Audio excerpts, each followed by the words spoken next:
এই লোকটা টোকিওর এক আন্ডারগ্রাউন্ড টানেলের ভেতর খুব বাজেভাবে ফেসে গেছে।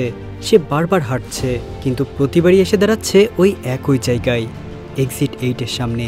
এরপর আস্তে আস্তে তার সাথে এমন সব অদ্ভুত আর ভয়ঙ্কর ঘটনা ঘটে যা তাকে বুঝতে বাধ্য করে এই টানেল থেকে বের হওয়া কোনোভাবেই সম্ভব না। গল্পের শুরুতেই আমরা মিটা নামের একটা ছেলেকে দেখতে পাই। সে সাব স্টেশনে একদম ভয়ে ভয়ে দাঁড়িয়ে আছে, কারণ তার মনে হচ্ছিল সে যেন একটা গোলকধাঁধায় আটকে গেছে, যেখানে এক্সিট নাম্বার 8 থেকে যতবারই সে এগোতে চেষ্টা করে ততবারই ঘুরে ফিরে সেই একই জায়গায় এসে পৌঁছায়। আর এখানে একটা লোককে দেখা যায় যে চুপচাপ হাঁটতে থাকে। মিটায়া ভয়ে ভয়ে তার কাছ থেকে রাস্তা জিজ্ঞাসা করার কথা ভাবে, কিন্তু পিছন ফিরতেই সে দেখে সেই লোকটা একটা ভয়ানক হাসি দিয়ে ঠিক তার পেছনেই দাঁড়িয়ে আছে। মনে হচ্ছে সে মিটায়ার মনের কথা পড়তে পারে। এতে মিটায়া এতটাই ভয় পেয়ে যায় যে সে কিছু না জিজ্ঞাসা করেই দৌড়ে পালায়। তো এরপর তার নজরে পড়ে একটা বোর্ড, যেখানে লেখা এক্সিট 0, কিন্তু ওপরের বোর্ডে লেখা এক্সিট 8। এই ব্যাপারটা তার কাছে খুবই অদ্ভুত লাগে। একবার, দুইবার, এমনকি 100 বার সে এখান থেকে বেরোনোর রাস্তা খুঁজে দেখে, কিন্তু সব দরজায় মনে হয় যেন নকল। সে ইমার্জেন্সি কল করার চেষ্টা করে, কিন্তু এক্সিটের কোনো ইন্টারকম কাজই করছে না, আর তার নিজের ফোনেও কোনো সিগন্যাল নেই। এখন সে একদম হতাশ হয়ে যায়। সে দাঁড়িয়ে দেওয়ালের একটা ছবির দিকে তাকায়। সেই ছবিতে দেখে পিঁপড়েরা একটা লুপে আটকে গেছে, আর তারাও গন্তব্য খুঁজে বের করার চেষ্টা করছে, কিন্তু সেই লুপেরও কোনো শেষ নেই। তো এরপর এই ছবিটা দেখে মিটা নিশ্চিত হয়ে যায় যে সেও একটা লুপে আটকে গেছে, আর হয়তো কখনোই বাইরে বের হতে পারবে না। এমন সময় হঠাৎ করেই ওপরের এক্সিট 8 বোর্ড থেকে রক্ত পড়তে শুরু করে, এবং রক্তগুলো তার মুখের উপর পড়ে। সে এতটাই ভয় পেয়ে যায় যে সে সামনের দিকে না দৌড়ে পেছনের দিকে দৌড় দেয়। আর এখানেই একটা অবিশ্বাস্য ব্যাপার ঘটে। যেই বোর্ডে আগে এক্সিট 0 লেখা ছিল, এখন সেখানে লেখা এক্সিট 1, কিন্তু বাকি সব কিছু একই রকম। এই বোর্ডে কিছু হিন্টও লেখা আছে, যেখানে লেখা ছিল, ভালো করে খেয়াল রাখো, যদি কিছু আগের থেকে বদলে যাওয়া মনে হয় বা অস্বাভাবিক দেখায়, তাহলে সাথে সাথে পেছনের দিকে দৌড়ে যেও, আর যদি কোনো অস্বাভাবিকতা না দেখো, তাহলে আগের মতোই এক্সিট 8-এর দিকে এগিয়ে যাও।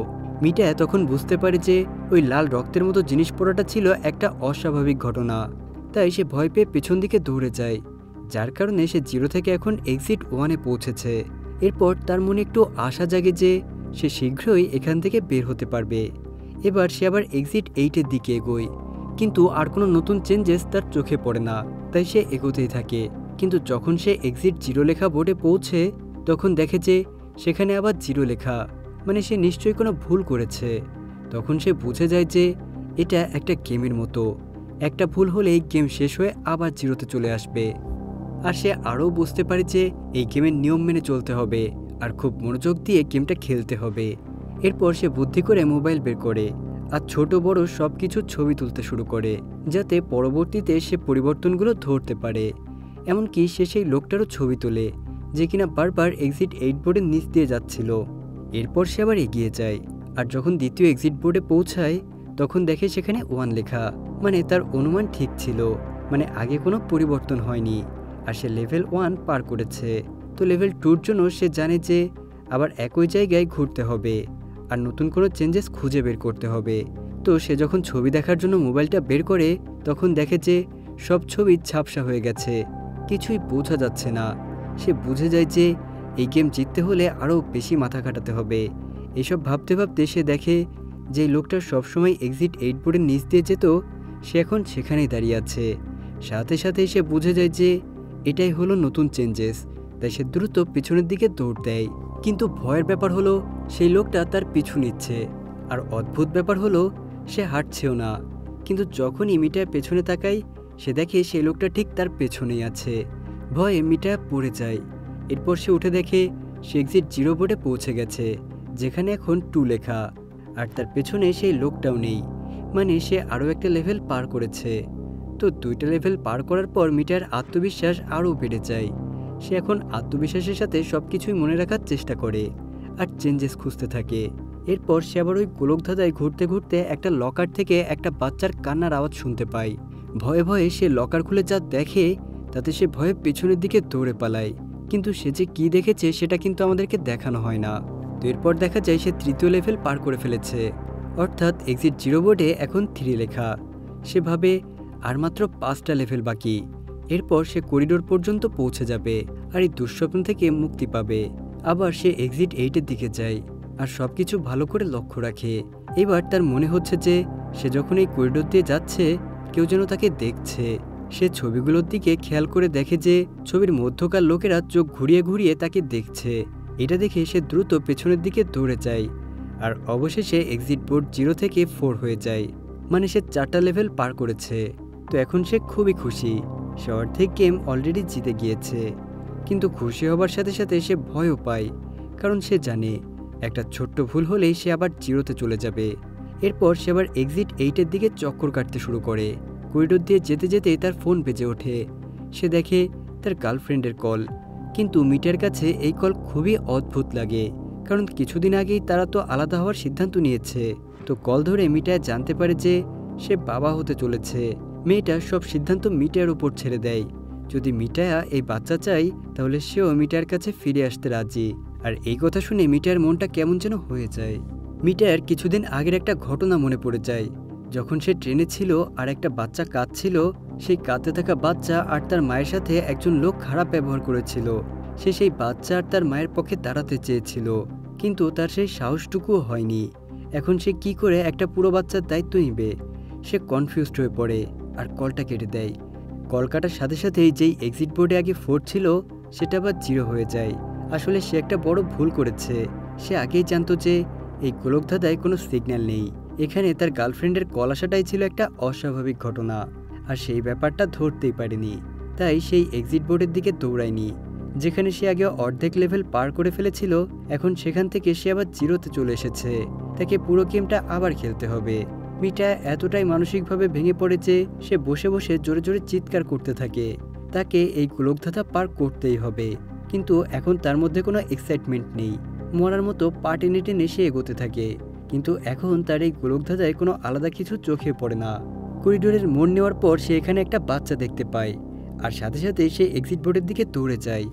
কিন্তু দেখে যে এক্সিট বোর্ডে এখনও 0 নম্বরই দেখাচ্ছে। মানে সেই বাচ্চা কোনো অস্বাভাবিক ঘটনা ছিল না। আর একটু পরেই জানা যায় যে সেই বাচ্চাটাও একদম মিটার মতোই এই গোলকধাঁধায় আটকে পড়েছে, আর সেও এখান থেকে বের হওয়ার চেষ্টা করছে। এই জায়গায় মিটায়া সেই লোকটাকেও দেখতে পায় যে সবসময় স্যুট পরে তার সামনে দিয়ে যেত। আর এটা দেখে মিটায়া বুঝে যায় যে সেই লোকটাও এই গোলকধাঁধার অংশ ছিল না, বরং একদম মিটায়া আর এই বাচ্চার মতো সেও এখানে আটকে পড়েছিল, আর সেও এখান থেকে বেরোনোর পথ খুঁজছিল। তো এরপর আমাদেরকে দেখানো হয় যে স্যুট পরা সেই লোক আর ওই বাচ্চা আগে দল বেঁধে কাজ করত। তারাও বারবার এই গোলকধাঁধায় একটা মেয়েকে দেখতে পেত, কিন্তু সে তাদের মতো এখান থেকে বেরোনোর চেষ্টা করে না। সেই লোকটা যখন মেয়েটাকে জিজ্ঞাসা করে যে তুমি এখান থেকে বেরোনোর চেষ্টা কেন করছো না, তখন সেই মেয়েটা জবাব দেয়, রোজ ট্রেনে ধাক্কাধাক্কি খাই, চাকরিতে যাই, এত কঠিন জীবন, আমার মনে হয় না যে আমার সেই কঠিন জীবনে আবার ফিরে যাওয়া উচিত। তাই আমি এই গোলকধাঁধার ভেতরে খুবই স্বাচ্ছন্দ্য বোধ করি। আর মেয়েটার এই কথাগুলো বলতে বলতে আস্তে আস্তে তার গলার আওয়াজ পরিবর্তন হতে থাকে। সে বারবার একই কথা বলতে থাকে যেটা সে একবার বলে ফেলেছে। তার আওয়াজ যখন ভারী হয়ে পুরুষের গলার আওয়াজে পরিণত হয়, তখন সেই লোকটা বুঝে যায় যে এটা একটা অস্বাভাবিক ঘটনা, আর সে বাচ্চাটাকে নিয়ে সাথে সাথেই এক্সিট বোর্ডের দিকে দৌড়ে যায়। আমাদের দেখানো হয় যে তাদের এক্সিট বোর্ডে এখন 6 নম্বর দেখাচ্ছে, মানে তারা গেম জেতার খুবই কাছে চলে এসেছে। এরপর একবার আবার তারা পুরো গোলকধাঁধায় চক্কর দেয়। এই গোলকধাঁধায় কি পরিবর্তন হয়েছে সেটা খোঁজার চেষ্টা করে। আবার তাদের সেই মেয়েটা চোখে পড়ে, কিন্তু এইবার সে তার সাথে কোনো কথা বলে না। বাচ্চাটা লক্ষ্য করে যে দরজার হ্যান্ডেলগুলো অদ্ভুতভাবে লাগানো। বাচ্চাটা সেই বড়লোকটাকে এই কথা বলার চেষ্টা করে, কিন্তু সে বাচ্চার কথা এড়িয়ে যায় আর তাকে নিয়ে এগিয়ে চলে। এই ছোট্ট একটা ভুল তার পুরো গেমকে আবার পিছিয়ে দেয়। তার এক্সিট বোর্ডে আবার 0 নম্বর চলে আসে, মানে সে গেম হেরে গেছে আর তাকে আবার শুরু করতে হবে। সেই লোকটা একদম ভেঙে পড়ে, সে ক্লান্ত হয়ে যায় আর সে চিৎকার করে ওঠে, কিন্তু তাকে এখান থেকে বের হতেই হবে। তাই আবার একবার এই গেম খেলার জন্য সে প্রস্তুত হয়। সে বাচ্চার হাত ধরে আবার এই গোলকধাঁধায় হাঁটতে শুরু করে, কিন্তু মজার ব্যাপার হলো এখন তার উপরে যাওয়ার একটা পথও চোখে পড়ে। সে খুবই খুশি হয়ে যায়, সিঁড়ি বেয়ে সে ওপরে যেতে চায়, কিন্তু বাচ্চাটা তাকে বোঝায় যে এটা একটা গেম, এটা একটা অস্বাভাবিক ঘটনা, আমাদের নিয়ম অনুযায়ী পেছনের দিকে ফিরে যেতে হবে। কিন্তু সেই বড়লোকটা বাচ্চাটার কথা শোনে না, সে সিঁড়ি বেয়ে ওপরে চলে যায়, আর তার কারণে সেই গোলকধাঁধায় আটকে থাকে। আর বাচ্চাটা এক্সিট বোর্ডের দিকে ছুটে যায়, সে দেখে যে এক্সিট বোর্ডে এখন 0-র বদলে 1 এসেছে, মানে বাচ্চাটা ঠিক ছিল। সেই সিঁড়ি ছিল একটা অস্বাভাবিক ঘটনা, বাইরে যাওয়ার পথ নয়।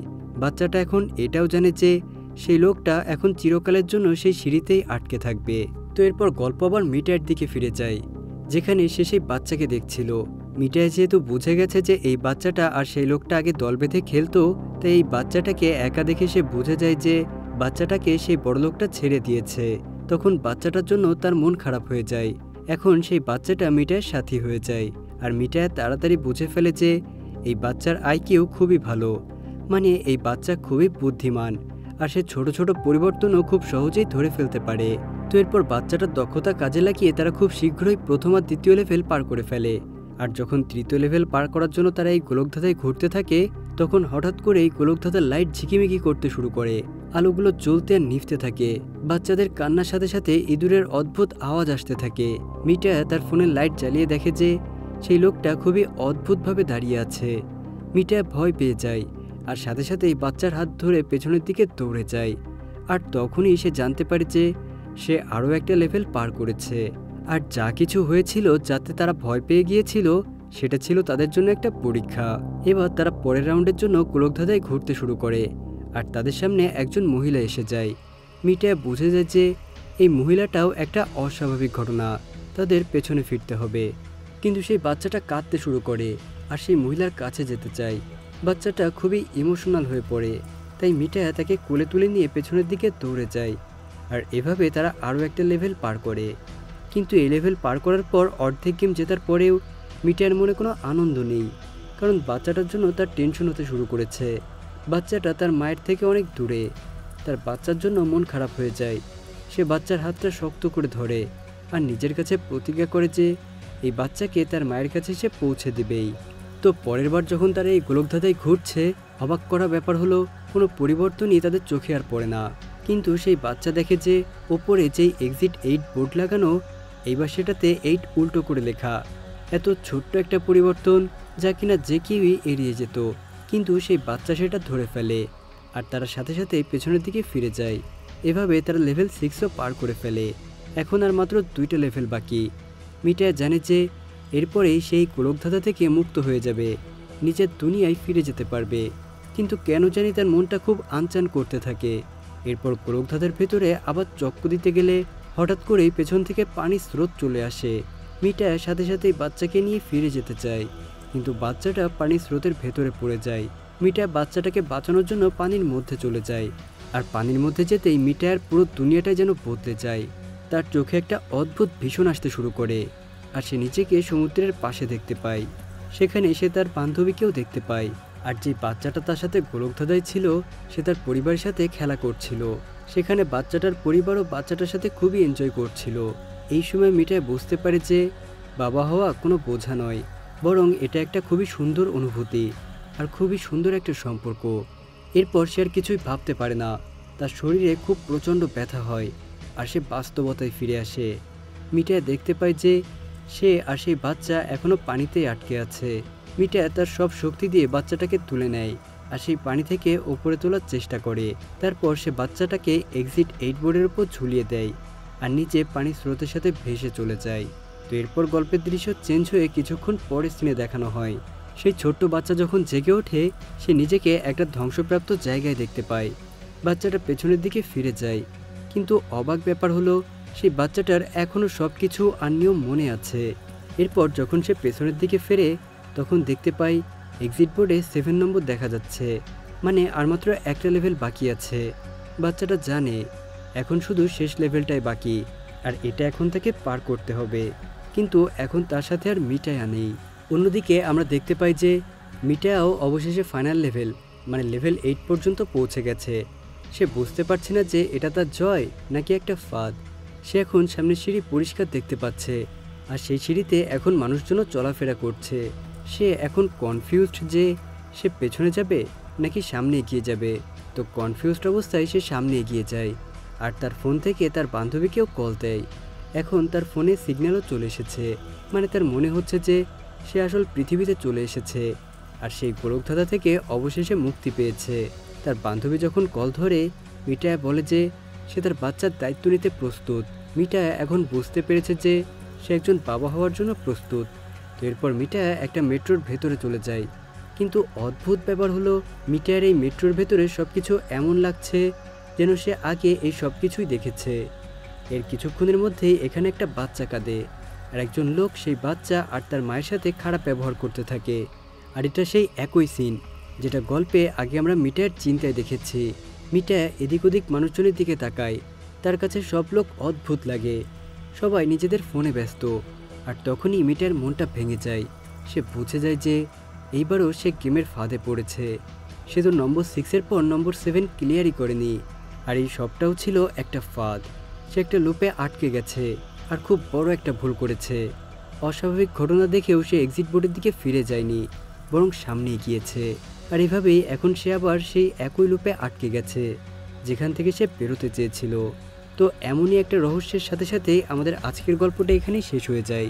তো বন্ধুরা, আমাদের আজকের এই গল্পটা তোমাদের কাছে কেমন লাগলো অবশ্যই কমেন্ট করে আমাকে জানাবে কিন্তু। আল্লাহ হাফেজ।